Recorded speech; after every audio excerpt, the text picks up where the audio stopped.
అందరికీ ప్రభుపేట నా హృదయపూర్వక వందనములు.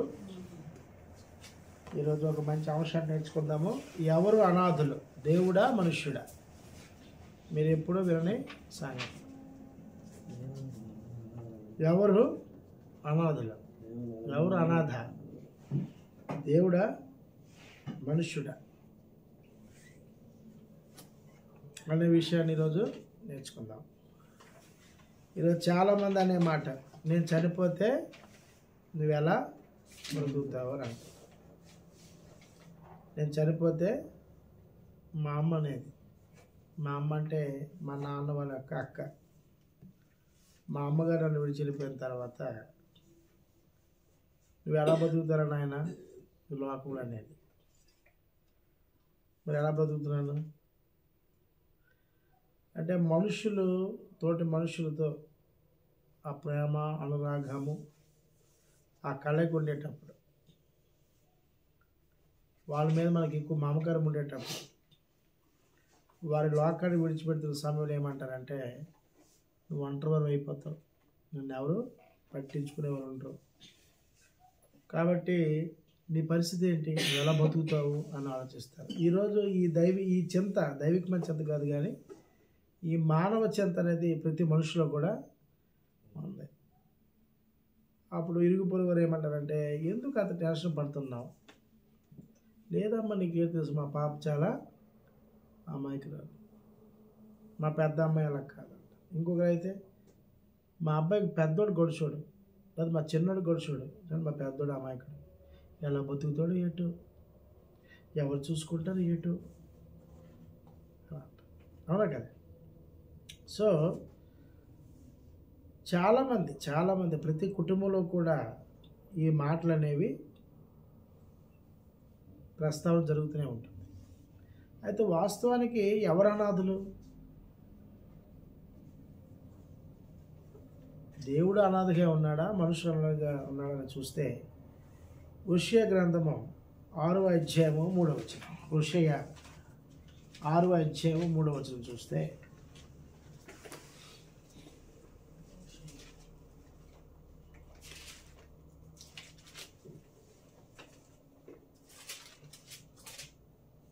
హోషేయ 6వ అధ్యాయము 3వ వచనం మనం చూస్తే యెహోవాను గూర్చిన జ్ఞానము సంపాదించుకుందాము రండి.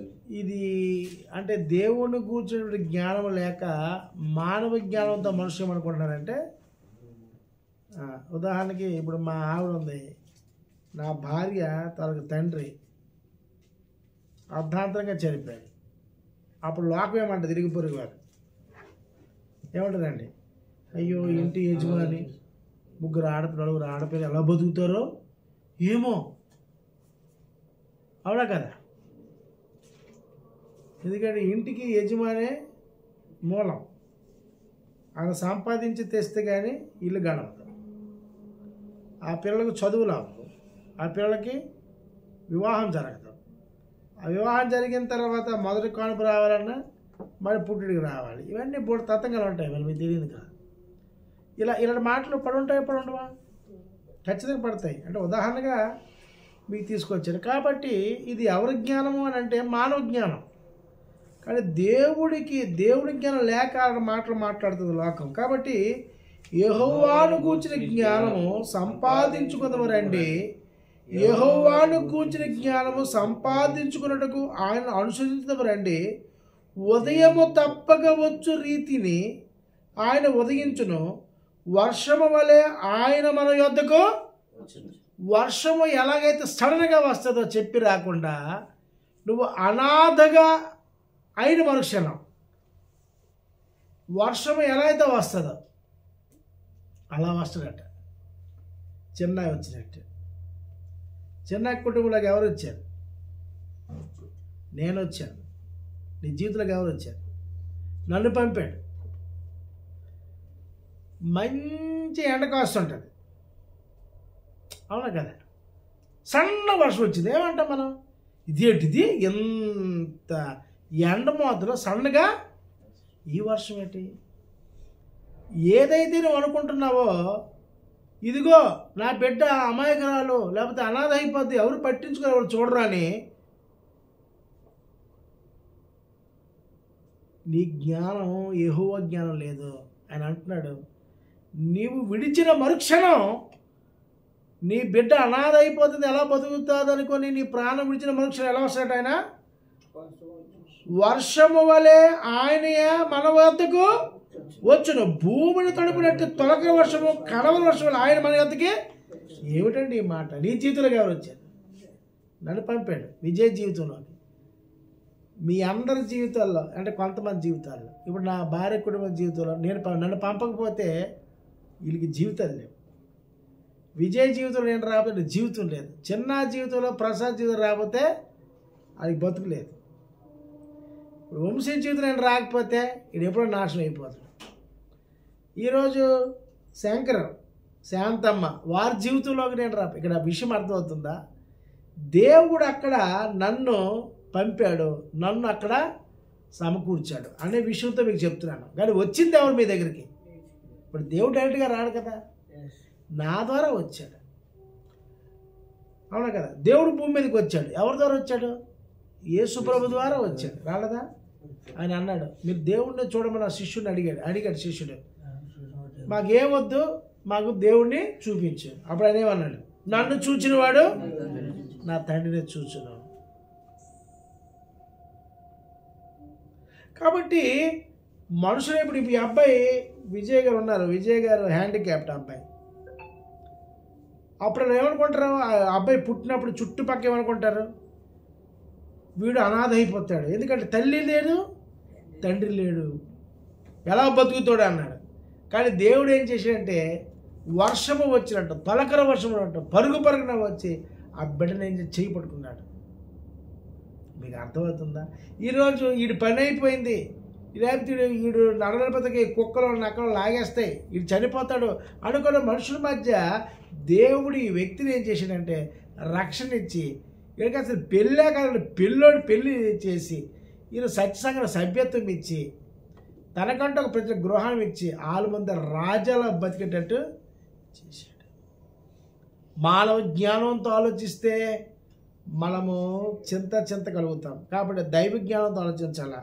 కాబట్టి అనాథ అనేది ఎవరు అంటే మనుషులు కాదు అనాథ, దేవుడే నిజమైన అనాథ. మనుషులు దేవుడిని వదిలేస్తున్నారు, మనుషుల్ని పట్టుకుంటా ఉన్నారు. దేవుడు అయిపోయి నిజమైన అనాథ. దేవుడికి దూరస్తులు అయిపోయారు మనుషులు. కాదు అనాథ. ఎవరు అనాథ? దేవుడు అనాథ.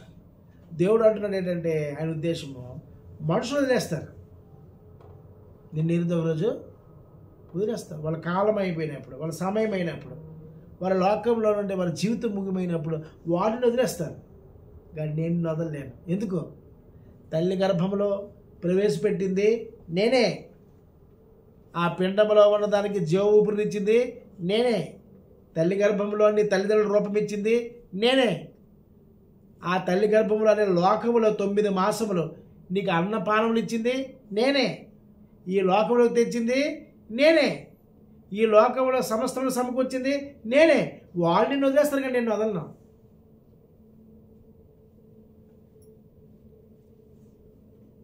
వయసుల కుమారుడికి తల్లిదండ్రులు ఇద్దరు చనిపోయారు అనుకోండి, ఇప్పుడు ఏమనుకుంటాడు? అమ్మ నాన్న నాకు ఒంటరిగా వదిలేసి వెళ్ళిపోయారు. అసలు నువ్వు ఒంటరి ఎక్కడా? నువ్వు ఒంటరి కూడా కావు. దేవుడిని ఎప్పుడు విడిచిపెట్టలేదు. నువ్వు ఆయన్ని విడిచిపెట్టావు కానీ నిన్ను ఆయన విడిచిపెట్టలేదు. విడిచిపెట్టాడా? మీరు గమనించండి. మీరు విడిచిపెట్టారు కొన్ని సంవత్సరాలు, కానీ ఆయన ఏమంటున్నాడంటే నువ్వు పిలిస్తే నేను చెరువులో ఉంటాను, నేను విడిచిపెట్టను. నువ్వు పిలకపోయినా నేను విడిచిపెట్టను. నువ్వు నన్ను అసహించుకున్నా నేను విడిచిపెట్టను. నన్ను తిట్టు, నా మీద నిందగా మాట్లాడు, నా మీద సనుక్కో, నన్ను దూషించు, నా వ్యతిరేకంగా మాట్లాడు, కానీ నేను వదలను. ఎందుకో? నా చేతులతో నేను సృష్టించాను, నా చేతులతో నన్ను కన్నాను, నా బేజాన్ని నీకు తెలగర్భంలో వేశాను. అవును కదండి. కాబట్టి హోషేయ గ్రంథము 11వ అధ్యాయం 7వ వచనం చూస్తే, హోషేయ 11:7 నన్ను విసర్జించవలెనని ఎవరు నన్ను విసర్జింపవలనని నా జనులు తీర్మానము చేసుకుని ఉన్నారు. మహోన్నతుల తట్టు చూడని ప్రవక్తను పిలిచినను చూచుటకు ఎవడు ప్రయత్నమో చేయడు. నాలాంటి ప్రవక్తల్ని ప్రవక్తలు అంటే దర్శనాలు చెప్పేవారు కాదు. ప్రవక్తలు అంటే దేవుని వాక్యం చెప్పేవారు ప్రవక్తలు. ఇప్పుడు దేవుడు మీతో మాట్లాడుతున్నాడు, నేను నిన్ను వదలను, నిన్ను విడిచిపెట్టను. కానీ మనుషులు ఏమంటున్నారు, మనం ఆయన్ని వదిలేద్దాం, నన్ను విసర్జింపవలని నా జనుల తీర్మానము చేసుకుని అన్నారు. మనుషులందరూ లోకమంతా ఏం చేసుకున్నారండి, ఈ యెహోవా దేవుడు ఒక కల్పితము, యెహోవా దేవుడు అసలు లేదు, యెహోవా దేవుడు అనేవాడు ఒక పిచ్చివాడు అని మాట్లాడుతున్నారు. ఎవరి మీద? సృష్టికర్త మీద. ఆయనలో నుండి వచ్చిన వాడే ఆయన విరుద్ధంగా మాట్లాడుతున్నాడు. విచిత్రం ఏంటంటే ఆయన ఇతను వదలన్నాడు. ఎందుకు? కుమారుడు. ఆమె అర్థమైందా ఎలా మాట్లాడుతున్నారు దేవుడి మీద ఈరోజు? ఆ దేవుడు మనకేంటి అవసరం? ఆయన అమెరికా దేవుడు, ఆయనతో మనకేమిటి?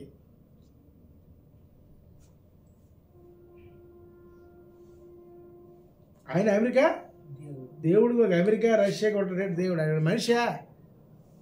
పలానా దేశంలోనే పలానా రాష్ట్రంలో కాపురం చేయడానికి ఆయన దేవుడు, అక్కడే సృష్టికర్త. అమెరికా దేవుడు మనకెందుకంటే మన దేశంలో లేవా దేవుళ్ళు అంటున్నారు. ఎవరు నాయన? తీర్మానం చేసుకున్నారు దేవుడు మనకు వద్దని. గ్రామాల్లో బోర్డులు పెడుతున్నారు, మీరు వచ్చి సువార్త చెప్పొద్దు, బోర్డులు పెడుతున్నారు, మాకు అవసరం లేదు మీ దేవుడు అన్నారు. తీర్మానం చేసుకున్నారండి. ఇప్పుడు ప్రవక్త చెప్తున్నాడు ఇలాంటి బ్యాచ్ వస్తారని. రాలేదా? వచ్చారు కదా. ఏమన్నారు? నన్ను విసర్జింపవలని నా జనులు తీర్మానము చేసుకున్నారు, తీర్మానం చేసుకుంటున్నారు. ఏమని? మన ఊర్లో క్రైస్తవులు వచ్చి సువార్త ప్రకటించడానికి వీలు లేదు, కట్టడి చేయండి అన్నారు. అంటే ఎవరిని అనాథగా చేశారు? ఈ లోకంలో ఒక తండ్రి ఒక 4 పిల్లలకి అంటాడు. ఈ 4 పిల్లల కోసం ఒక తండ్రి గొప్ప ఆశ సంపాదిస్తాడు. ఆశ సంపాదించిన తర్వాత వాటలు ఇచ్చేస్తాడు తండ్రి ప్రేమతో. ఇప్పుడు ఏం చేస్తారు కొడుకులు? పిల్లలు రాగానే తల్లిదండ్రులని వదిలేస్తారు. వదిలేసి ఏం చేస్తారు? ఇద్దరిని అనాథులు వదిలేస్తారు.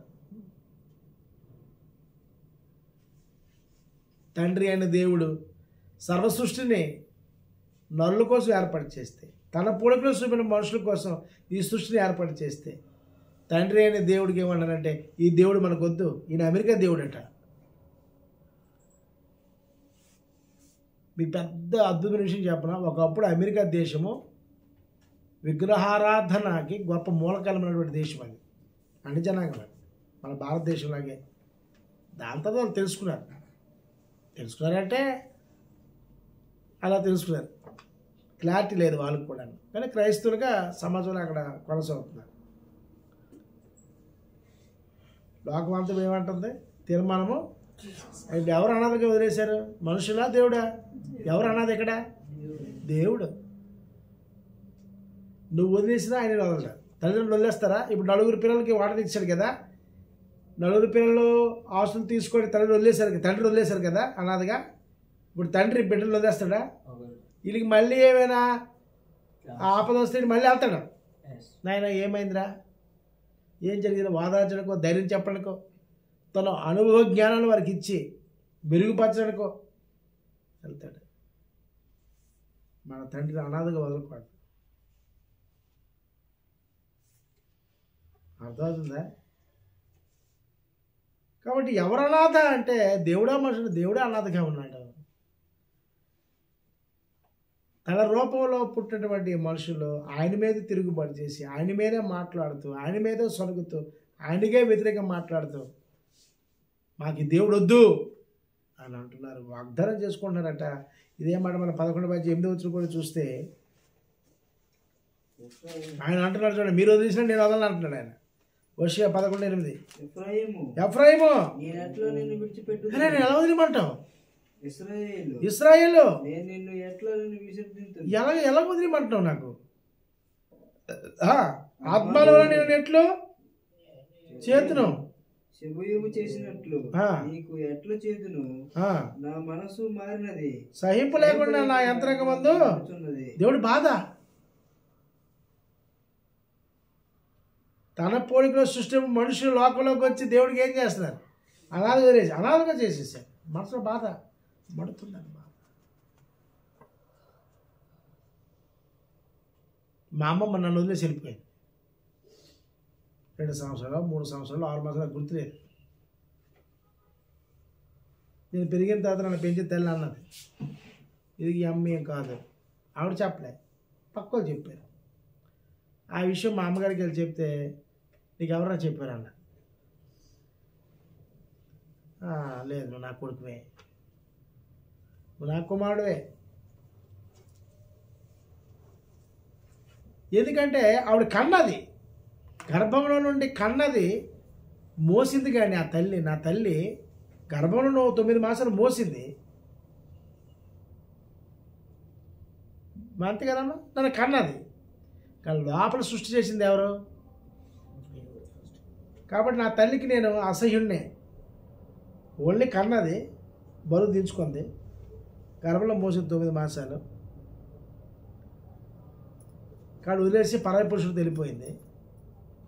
కానీ నా దేవుడు నన్ను ఎందుకు విడిచిపెట్టలేదు? కాదు, నన్ను లోపల సృష్టించాడు.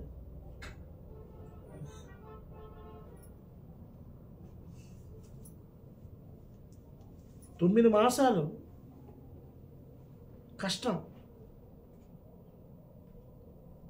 గర్భంలో నేను పిండంగా చచ్చిపోకుండా 9 మాసాలు ఎంత కష్టపడి ఉంటాడు నా తండ్రి. ఆడపిల్ల మోసేసింది, కడుపు మోసింది. 9 మాసాలు బయటకు వచ్చాను. కానీ లోపల నన్ను నిర్మాణం చేసింది ఎవరు? ఆయన చెయ్యే కదా, ఆయన పోలిక ఆత్మే కదా. బాగా ఆలోచించండి, డెప్త్కి వెళ్ళండి, బాగా డెప్త్గా ఆలోచించండి. కాబట్టి నా తల్లి నన్ను వదిలేసింది, కానీ నా తండ్రి నన్ను వదలలే. నేను మనుషుల ప్రేమ కోసం ఎంత తప్పించానంటే భూమి మీద అంత తప్పించాను. ప్రతి ప్రేమలో నాకు విషబీజాలే కనబడ్డాయి. లోకంలో విషబీజాలే, అంత నమ్మకద్రోహమే. ఆ ప్రేమలో కూడా కల్తీయే. ఇంత దారుణం ఎక్కడ చూడలేదు నేను. అందుకే లాస్ట్కి ఒక అభిప్రాయం వచ్చింది, అసలు మనుషుల్లో ఎక్కడ కూడా మంచి లేదు. నేను చూపిస్తాను కానీ ఎదురు మనిషి అది చూపించలేదు. కానీ అప్పుడు నా తండ్రి ప్రేమ దొరికిన తర్వాత అది కల్తీయే లేదు అందులో. ఈ పెదాలతో ఎన్నిసార్లు దూషించాను నా ప్రభువుని, నా దేవుడిని ఎన్నిసార్లు దూషించాను, నా పరిశుద్ధాత్మ ఎన్నిసార్లు దూషించాను. అయినా వారు ఆ కుటుంబాన్ని ఏం చేసింది? తిరిగి ప్రేమించింది. ఎందుకు? నా తల్లి గర్భంలో నన్ను మోసిందే కానీ 9 మాసాలు ప్రసవించింది, కానీ లోపల నన్ను నిర్మాణం చేయలేదు ఆవిడ.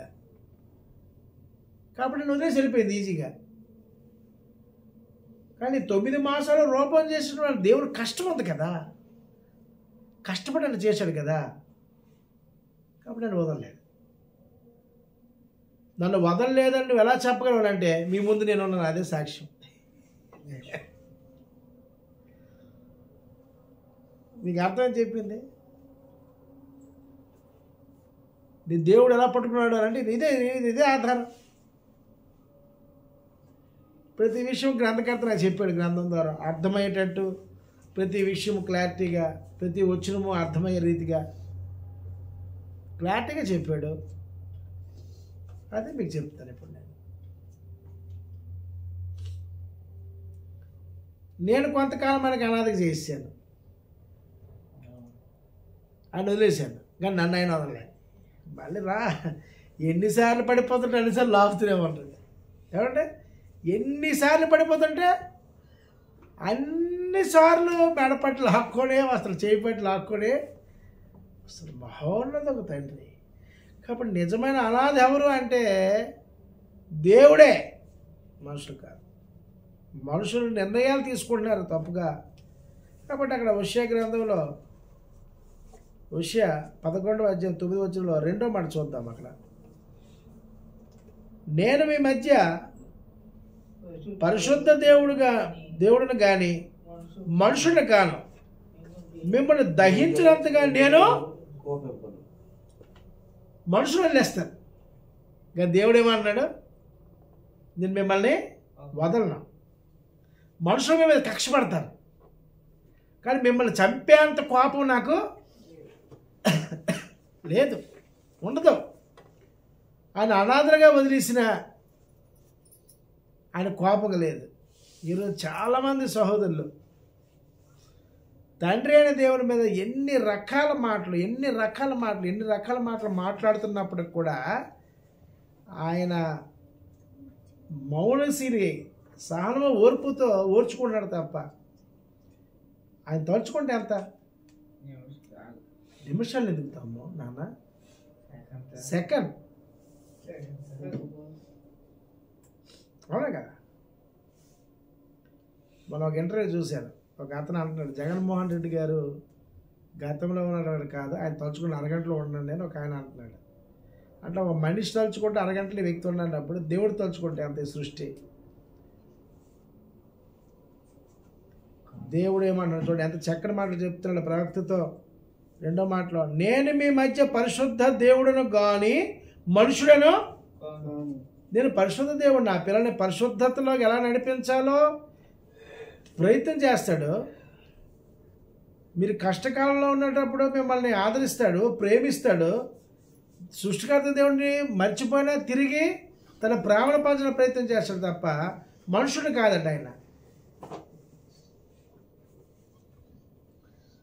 లోకంలో నేను బాల్యం నుండి నాకు పరిచయం చేసిన లోకంలో దేవుళ్ళని పిలవబడతారు, అందరూ మనుషులే కనబడతారు నాకు. వాళ్ళు వదిలేస్తారు, మనుషులు వదిలేస్తారు.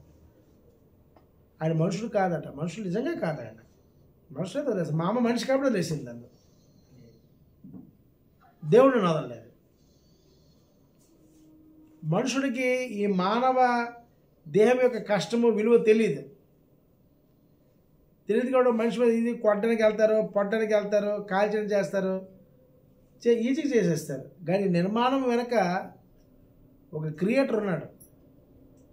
ఆయన ఏమంటాడంటే, దహించినంతగా మిమ్మల్ని నేను కోపించను. అంటే ఏంటి, మిమ్మల్ని కాల్చేసి కరుకొకటి పెట్టేంత పరిస్థితి నాకు అది లేదు అంటున్నాడు.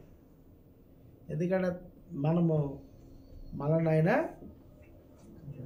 వినవడం లేదు, వదిలిపెట్టలేదు, కావాలనే కోరుకుంటున్నాడు. మనం వదిలేస్తుంటారు, మనకు కావాలనుకుని అంటున్నాడు. ఎందుకంటే ఆయన సృష్టించాడు కాబట్టి. ఇర్మీయా గ్రంథము 31 వచ్చి మనం చూస్తే,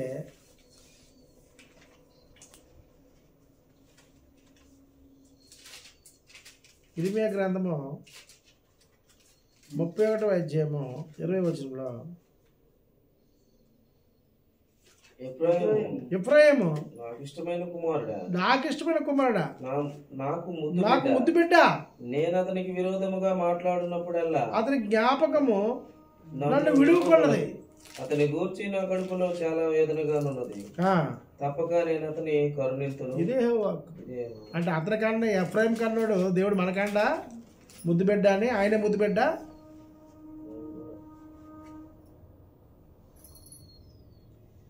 మొన్న చాలామంది అంటున్నారు, మొన్న ఒక మాట మీకు చెప్పారు కదా, బైబుల్ దేవుడట పిల్లల్ని రాళ్ళతో కూడా చంపిమన్నాడు, ఆ బండకేసి కొట్టిమన్నాడు, అవి భార్యని ఇంకోటికి ఇచ్చేస్తున్నాడు. అది కోపం మీద అన్న మాటలు అవి. ఇప్పుడు ఎక్కడ పాపం చేసే లేఖన ధర్మం ఉందా?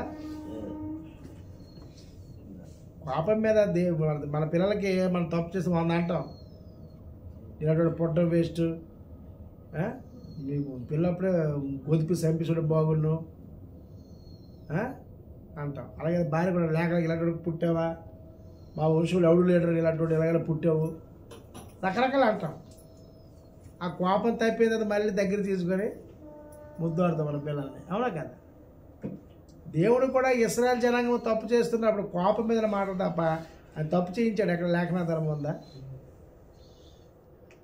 ఇక్కడ అదే మాట అన్నాడు, ఎఫ్రాయిము నాకు ఇష్టమైన కుమారుడా, నాకు ముద్దు పెట్టాడు, నేను అతను విరోధంగా మాట్లాడలేదు, అతని జ్ఞాపకం నన్ను విడువుకున్నది అనేస్తాడు. కానీ మాట మళ్ళీ బాధపడతాడట, అతని గురించి నా కడుపులో చాలా వేదనగా ఉన్నది, తప్పు నేను అతనికి కరుణింతును. నువ్వు తప్పు చేస్తే అమ్మ మళ్ళీ నువ్వు సరి చేసుకుంటే మళ్ళీ కరుణిస్తాను. అంటే ఒక మాట చెప్పాలంటే, నువ్వు దేవుడికి దూరం అవుతున్న కొలది ఆయన నీకేమవుతుంటాడు, అంతేనండి ఒక మాట. నీవు దేవుడికి దూరం అవుతున్న కొలది ఆయన మనకేమవుతుంటాడు.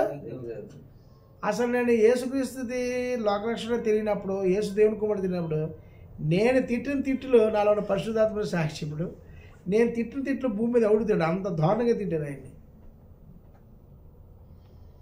అంటే నేను వద్దు అంటున్న కొలది మళ్ళీ నాకేమయ్యాడు, దగ్గర అయ్యాడు తప్ప నన్ను దూరం చేసుకునేది. ఎందుకు దూరం చేసుకునేది? నా తల్లి నాకు దూరం చేసుకుంది, నా బంధువులు నన్ను దూరం చేసుకుంటారు. ఎందుకంటే వాళ్ళని నిర్మాణం చేయలేదు. నిర్మాణకుడు చేశాడు కాబట్టే ఆయనకి బాధ. కాబట్టి ఎవరు అనాథారు అంటే దేవుడు అనాథగా కనబడదు తప్ప మనుషులు అనాథగా లేడు. కాబట్టి ఈరోజు చాలామంది ఏమంటారంటే, అమ్మ నేను చనిపోతే ఎలా బతుకుతాను, నాయన నేను చనిపోతే. ఏమి కాదండి, ఆయన చూసుకుంటాడు. మా అమ్మగారు కూడా నన్ను పెంచినప్పుడు కూడా అలాగే అంది. ఏమంటే నన్ను ఎలా బతుకుతావు, వీళ్ళందరూ నిన్ను వెలివేస్తారని అన్నారు. నాకు అన్నది మా అమ్మ చనిపోయే ముందు, నిన్ను ఎవరు చేరదీయరు, నేను ఎవరు ప్రేమించరు, నేను చనిపోయిన తర్వాత ఒంటరి కూడా అయిపోతామన్నారు. అది వాస్తవమే. కానీ ఒంటరితనంలో కూడా దేవదేవుడు పట్టుకుంటున్న సంగతి మా అమ్మకి తెలియదు. మళ్ళీ ఆవిడ క్రిస్టియనే, మతశాఖ, తెలియక అనేసింది. అందుకే పెద్దలు ఒక మాట గుర్తుపెట్టుకోండి, దిక్కులేని వారికి అంటే దిక్కులేని నాకు ఇప్పుడు ఏమయ్యాడు, అవునా కదా. నేను ఆయనకు వద్దనుకున్నా నాకు దగ్గర అయ్యాడు, తన సంకల్పాన్ని చెప్పాడు, తన చిత్తాన్ని చెప్పాడు. యేసుక్రీస్తు భూమి మీదకి ఎందుకు వచ్చాడో, ఎందుకు మరణించాడు, ఎందుకు సమాధి చేయబడి, ఎందుకు పునరుద్ధరణే చెప్పాడు, నా శత్రువు ఎవడో చెప్పాడు, నేను ఏ లోకంలో చెప్పాడు, తన దేవుని పేరుంటే చెప్పాడు, తన రూపేట చెప్పాడు, తను ఉండే చోటు చెప్పాడు, ఆరాధించే పద్ధతిని చెప్పాడు, పరిశుద్ధాత్మ దేవుడు నాలో ఉండి ఏం చేస్తాడో చెప్పాడు, ఏకంగా ఉన్న నన్ను సంసారంగా చేశాడు, గొడ్డు అని పిలవడానికి బిడ్డనిచ్చాడు, ఉండడానికి ఈరోజు మంచి బిల్డింగ్ ఇచ్చాడు, ఆరాధనకు ఒక స్థలం ఇచ్చాడు, సంఘం ద్వారా పని చేసుకోవడానికి వాక్యాన్ని ఇచ్చాడు. అవునా కదా. తన సంఘంతో నన్ను పోషిస్తున్నాడు. సభ్య సమాజం నాకున్న చెడ్డ పేరుని, వ్యతిరేకతని మూలాలతో సహా రద్దు చేశాడు. ఇంకేం కావాలి? ఇంకేమైనా కావాలా ఏదో మనిషికి? తండ్రి అయిన ఆపదాన్ని మోకరిస్తే ఇమ్మీడియట్గా జవాబుడానికి సిద్ధంగా ఉంటాడు. వాటిలో నాకు ఇప్పుడు ఇబ్బంది ఉంది, ఫైనాన్స్ ప్రాబ్లం, నాన్న అంటే ఏం చేస్తాడు, వెంటనే ఇటుకాలన్నా అంటాడు. అంతే,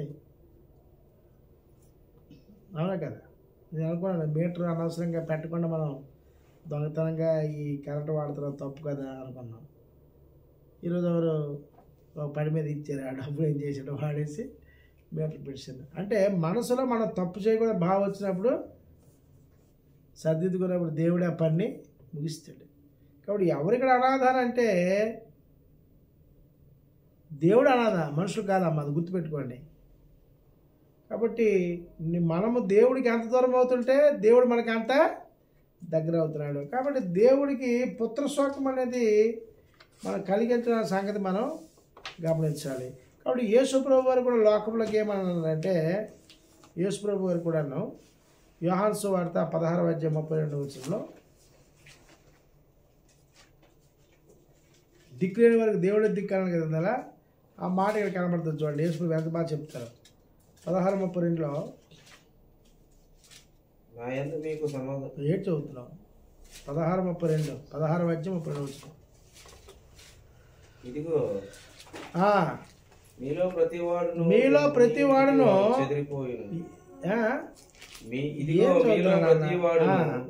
ఎవరి ఇంటికి వాడు చెదిరిపోయి నన్ను ఒంటరిగా విడిచిపెట్టు వచ్చేది. అయితే తండ్రి నాతో ఉన్నాడు కనుక నేను ఒంటరి వాడిను. ఏమన్నాడు? మీరు మనుషులు కాబట్టి నొగ్గేస్తారు, కానీ నన్ను పంపిణీ వాడు ఉన్నాడు కాబట్టి నేను ఒంటరి వాడిను. పెద్దలు మన పూర్వీకులు మన పెద్దలు అన్నారు ఏంటంటే, దిక్కులేని వాడికి దేవుడే దిక్కు. నీకు దేవుడు ఉన్నాడు. మనుషులు పట్టించుకోవట్లేదు, నాకు మనుషులు ప్రేమించట్లేదు, నాకు మనుషులు పలకరించలేదు, నీకెందుకు? పలకరించేవాడు ఉన్నాడు కదా. అది చెయ్యాలంటే అల్పమంది కదా. కొంతమంది పౌరుషులు ఉంటారు, కొంతమంది పౌరుషులు బ్యాచ్ వాళ్ళు ఉంటారు. అరే బాబు మా గొమ్మ ఎక్కుతున్నానన్నా ఆ గొమ్మ ఎక్కుతుంటాడు. ఈ బ్యాచ్ అనేది సిగ్నల్ బ్యాచ్. ఇది ఎప్పుడు నీ పడ్డ అన్నం పెట్టారా, నిండుకు జత బట్ట ఇచ్చారా, నీ భార్యకి నీ పిలిచి ఆతిథ్యం ఇచ్చారా, ఏ రోజైనా నీకు ఒంట్లో పాలైనప్పుడు ఒక మంది ఇచ్చారా? మా అమ్మగారు నేర్పింది ఏంటి తెలుసండి, ఈ లోకంలో బతికితే పౌరుషంగా బ్రతుకు, అది మానే. క్రైస్తుడికి ఏముండాలి? ఆయన ఏమంటారు, మీరు అందరూ నన్ను వదిలేడిపోతారు కానీ నన్ను విడిచిపెట్టాడు ఉన్నాడు. ఎవరు? తండ్రి ఉన్నాడు నాతో. అది నమ్మ అలా బతకాలి క్రైస్తవుడు అంటే. నాతో అల్లా మాట్లాడలేదు, నాకు అల్లా మాట్లాడలేదు, సంఘ సభ్యులు నాతో మాట్లాడలేదు, నాకు అలా మా చుట్టాలు మాట్లాడలేదు అంటే మీకు ఎక్కడ చెందుతున్నావు నువ్వు? అంటే దేవుడిని వదిలేస్తున్నావు అనాథగా. అసలు దేవుడినితో ఉన్న సంగతి మర్చిపోతావు. వాళ్ళు ఒక సహోదరు అడగంటారు, నాకు ఎవరు నేను ఒంటరిగా ఉన్నాను. అరే దేవుడు కుటుంబం నీతో ఉంది, అంతకుమించి ఏం కావాలి నీకు? నువ్వు వద్దు అంటున్నా నీతో వస్తానంటుంటే, నువ్వు కావాలంటుంటే మళ్ళీ వాళ్ళు కావాలంటావేంటి? నాకు అర్థం కాదు. అదే కావాలంటారు. మళ్ళీ అదే మాట చెప్తా చూడు, 8వ అధ్యాయం 29లో కూడా ఎంత స్పష్టంగా. యోహాను సువార్త 8వ అధ్యాయము 29 చూడండి ఎంత బాగా ప్రభు మాట. నన్ను పంపినవాడు నాకు తోడై ఉన్నాడు.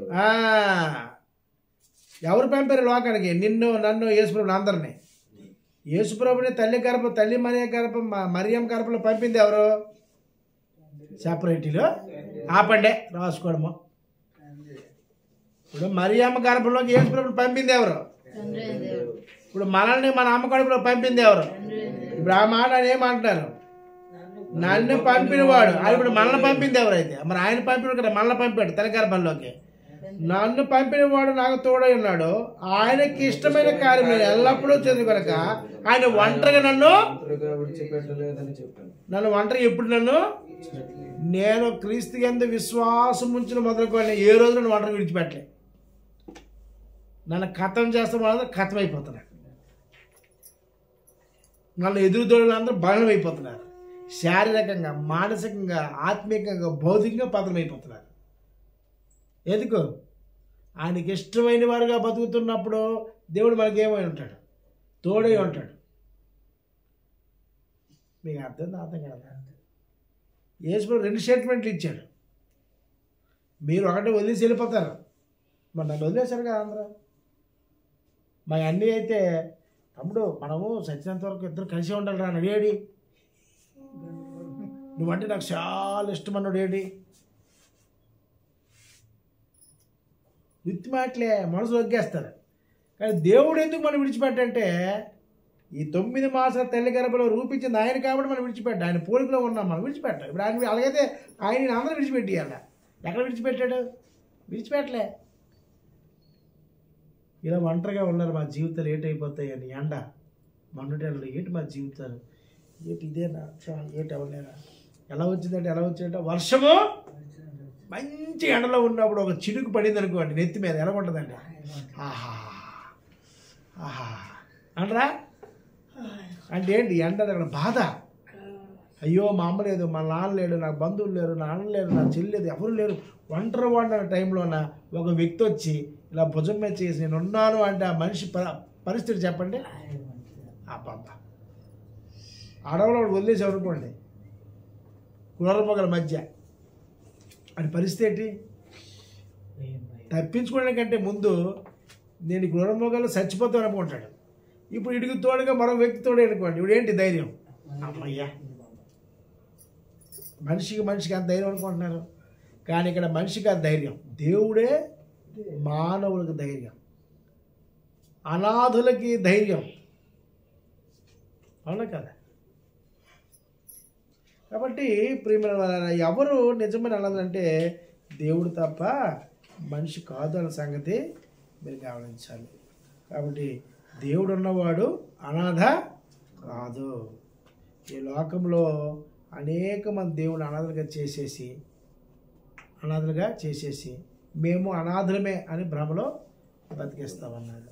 దేవుడు ఎంత గొప్పవాడంటే, నీవు వద్దనుకుంటున్నా ఆయన నిన్ను కావాలనుకుంటున్నాడు. మనుషులు వదిలేస్తారు, ఎందుకంటే మనుషులు నేను నిర్మాణము చేయలేదు కాబట్టి, తల్లిగారిని రూపించలేదు కాబట్టి, నీ అవసరం తీర్చలేదు కాబట్టి ఆయన్ని నిర్మాణం చేశాడు, ఆయన్ని రూపించాడు. కాబట్టి ఆయనకి బాధ్యత ఉంది, ఆయనకి నీ మీద రెస్పాన్సిబిలిటీ ఉంది. ఆయనని ప్రేమిస్తున్నాడు. ఈరోజు చాలామంది మాకు దేవుడు వద్దు అనుకోండి, తీర్మానమే చేసుకుంటున్నాడు. కానీ దేవుడు మాత్రం వాళ్ళని విడిచిపెట్టడం లేదు. తిరుగుబాటు చేసినా, అసహించుకుంటున్నా, తప్పుగా మాట్లాడుతున్నా వారికి అన్నపాలనలు ఇస్తున్నాడు, జీవన ఊపిరి ఇస్తున్నాడు. వారికి ఆరోగ్య సమస్యలు ఇస్తే నేరుగా బాగు చేస్తాడు, వైద్యుల ద్వారా బాగు చేస్తున్నాడు, వారి పిల్లల్ని ఇస్తున్నాడు, అన్నీ ఇస్తున్నాడు. అవునా కదా? కాబట్టి నిజమైన అన్నది ఎవరు? మనమా దేవుడా? దేవుడు అలా చేశాం. ఆయన విడిచిపెట్టిన అందరూ అలాదే. దేవుడు తోడుగా ఉన్నవాడు ఎవడు కూడా అనాదా? నేను అనాథం కాదు. నేను ఎప్పుడు కూడా అనుకుంటాను, ఎవరు ఉన్నా లేకపోయినా దేవుడు నాతో ఉంటే చాలు. పాట మాత్రం పడతాం, చాలునయ్యా అంటాం. కానీ విశ్వాసంలోకి వచ్చేసరికి మాత్రం నువ్వు లేవయ్యా నాకు వదిలేసేవి అంటుంటాం. దేవుడు ఎప్పుడు మనల్ని విడిచిపెట్టాడు కాదు. ఈ కొద్ది మాటలు దేవుడు దీవించిన కాక. మీకు ఈ వీడియో నచ్చితే లైక్ చేయండి, షేర్ చేయండి, కామెంట్ చేయండి, మీ అభిప్రాయం తెలియజెప్పండి. అందరికీ ఉదయపూర్వక వందనాలు.